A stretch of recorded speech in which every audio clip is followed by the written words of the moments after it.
He's a bad beast on that barbecue, on the grill or the smoker. He knows just what to do. He's a bad beast on that barbecue. Hey, what's going on, guys? Hey, welcome back to another episode of Bad Beast Barbecue. Hey, today we're cooking inside in the man cave. Again, it's about 32 degrees outside, very windy, flurries and ice falling and stuff. So I don't mind snow, I don't mind cooking outside in the cold, but ice and flurries and things of that nature, so I'm not gonna stand out there and get sick, especially at my age. Okay, so today we're gonna, besides this is good gumbo and chilly weather. Okay, so we're gonna go ahead and cook some andouille sausage chili today. Okay, so we're gonna be cooking it. We're not gonna be using the slow cooker or the pressure cooker or none of those great appliances that make cooking so easy. We are going old school today. We're gonna be using the old Dutch oven here with the induction cooktop, and we're gonna be cooking it or simmering it here, technically like you would do on the stove. Now you can use this recipe in a slow cooker or in a pressure cooker if you want to, but sometimes I think just cooking it old school way with letting time meld all of the flavors together makes it come out just that much better. Okay. So we're gonna go ahead and prep our vegetables first, and then we'll come back and we'll put it all together and we'll see how it comes out. So hey, hang around, let's do this short prep work and we'll see exactly how this whole thing pans out. So hey, don't go nowhere.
Alright guys, so we even prepped our vegetables, and you saw us prep our vegetables, so now we're going to go ahead and get our pot heated up. I'm going to put this on a low heat so we can saute our vegetables first.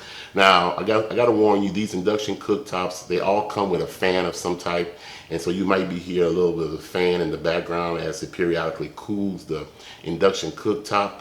I'll try to remove some of that noise out in post-production, but I hope it doesn't deter you from watching the rest of this video. Okay, so here we go. I'm turning it on and put a cook mode.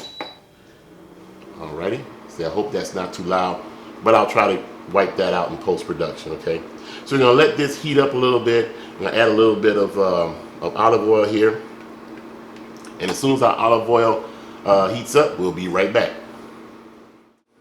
All right, so our olive oil is nice and hot. Now here we have our 2 pounds of cut up, diced and sliced andouille sausage. Okay, and we want to brown this a little bit to get some extra flavor on it. Okay, so let me lower this a little bit, and let's get this in here.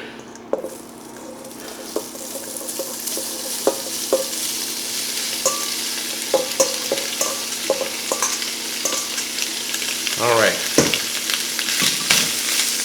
Now, the andouille sausage is already fully cooked, so you don't have to do this step if you don't want to. However, I always find that browning my meat adds another layer of flavor and gives the meat a different texture in the end. So I'm gonna go ahead and saute this for about 3 minutes and brown this for about 3 minutes or so, and then we're gonna go on to the next step. So hey, hang around and don't go nowhere. Alright, we're back and we got some nice color on our andouille sausage. They got some nice textures, some nice sear on some of the pieces. So we're going to go ahead and remove this, turn this down, and we're going to remove our meat from the pot, okay?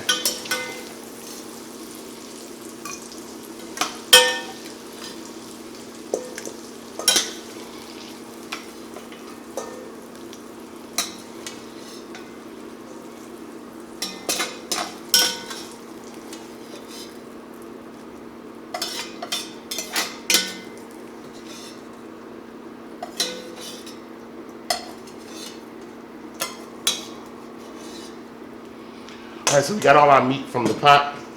We got some grease down there right now. We're just gonna hit it with just a little bit more olive oil. And now we're gonna saute our vegetables, okay? So here are the vegetables you saw us cut up. This is our green bell pepper, red bell pepper, our onion, and our jalapeno. And we're gonna go ahead and saute those for about 3 minutes or so until they get soft, translucent, and absorb some of this flavor down in the bottom of the Dutch oven.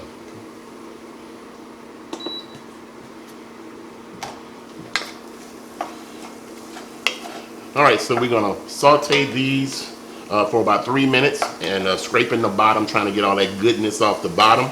And we will be right back with the next step. So hang around. Okay, so our vegetables have been sauteing in here for 3 minutes now, and they're nice and soft. The onions have become translucent. And now we're gonna add our 1 clove of garlic. I didn't want to add it with the rest of them because I didn't want the garlic to burn. I only want to warm the garlic and get it incorporated into the vegetables for about a minute.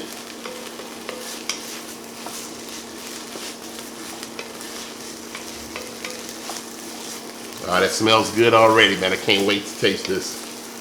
And we were able to scrape all of the goodness off the bottom, almost like a deglaze, but we didn't use any liquid. We used the liquid from the vegetables themselves, okay? All right, so that looks good. So let's go ahead and turn this down. And now we're gonna add the rest of our ingredients, okay? So we're gonna add our 2 pounds of Andouille sausage back in here that's been browned and seared. All right.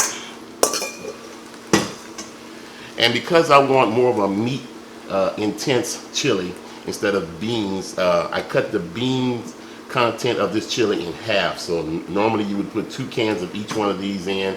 I decided just to put 1 can, okay? So here we have some black beans that's been drained, okay? And make sure you get everything out of the can, all right? Got some kidney beans, and like I said, I'll put all the ingredients in the description box below. All right. And for a little contrast, we got a can of garbanzo beans that's been drained. All right. And I like using tomato puree, okay, from my chili. So that's what we're using here. Tomato puree.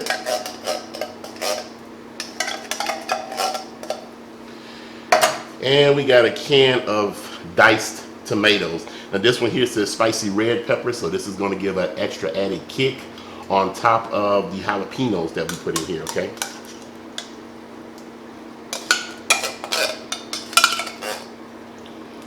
Alrighty.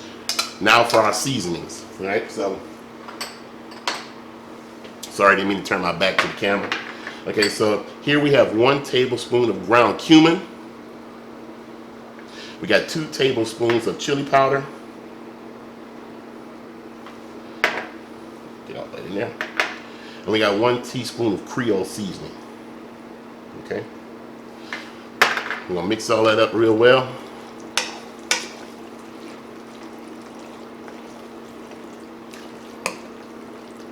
Wow, that looks good. Smells fantastic already.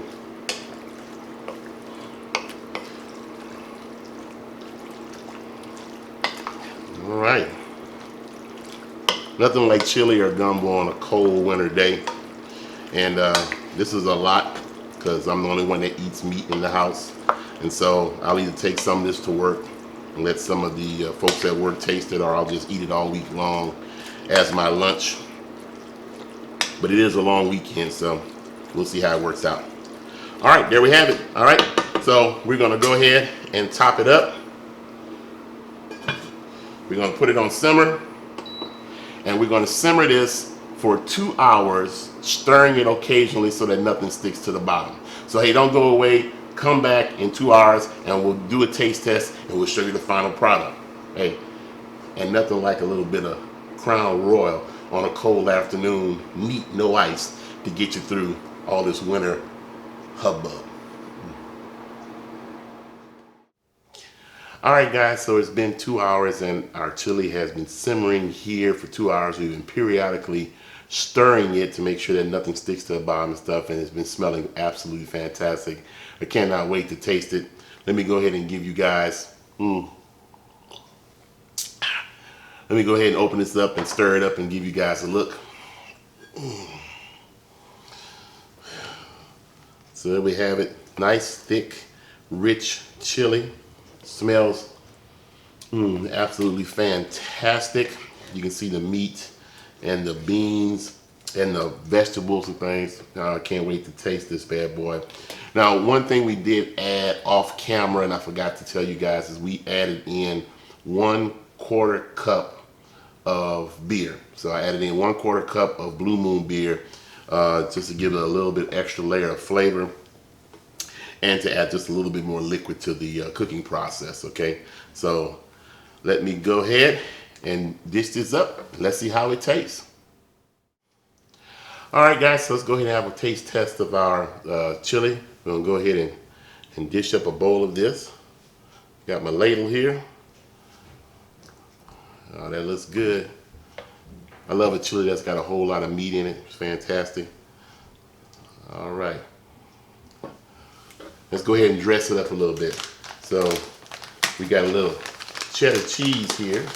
So we're gonna hit it with a little cheddar cheese. And the cheese will melt under the heat of the chili. All right.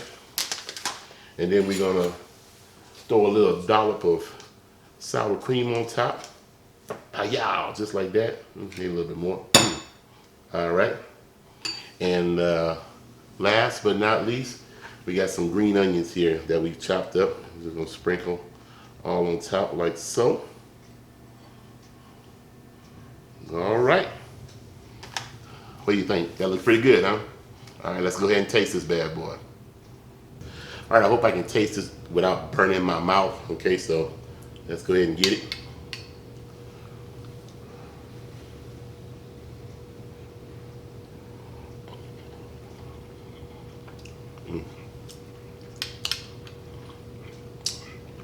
Oh man, that's good. Wow. Ain't nothing beats a good bowl of chili. Oh man. Oh, talk about good. Not only the cheesiness of the cheese on top of it melting and the sour cream added the perfect flavors to the balance of seasoning in this chili. The andouille sausage with the extra texture when we browned it, that came through. The tomato, diced tomato that we used with the extra spicy peppers, and plus the jalapeno that we chopped up and put in there, perfect heat to this chili. So this is fantastic.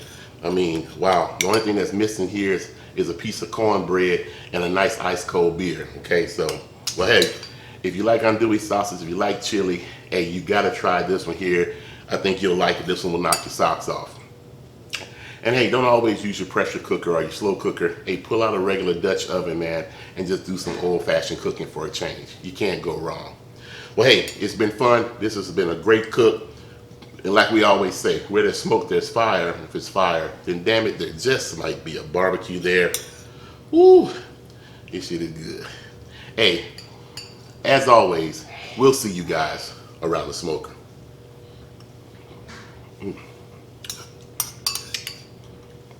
Yeah, my brother, you gotta make this. You'll love it.